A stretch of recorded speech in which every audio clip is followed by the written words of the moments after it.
কত বড় সরপুটি দেখেছিস? এটাকে এখন ফ্রাই করবো। নুন হলুদ মাখানো হয়ে গেছে, ফ্রাই করবো। এই দেখ, ও বাহ,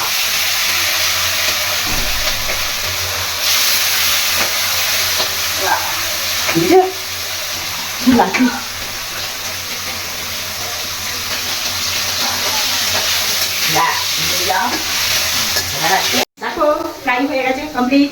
এবার এটাকে আমরা কি করবো? কাঁচকলা আলু দিয়ে আজকে প্লেন ঝোল করবো, আজকে দুপুরে খাবো। আদা লঙ্কা পেঁয়াজ সব একসঙ্গে অ্যাড করে এখানে দিয়ে দিলাম।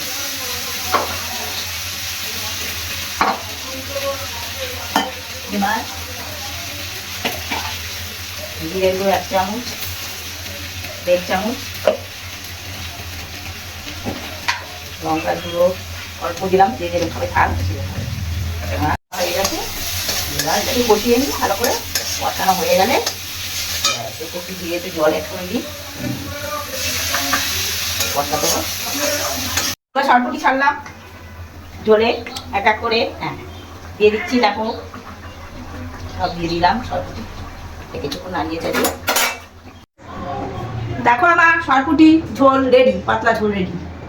তোমরা বাড়িতে বানিও এবং খেয়েও।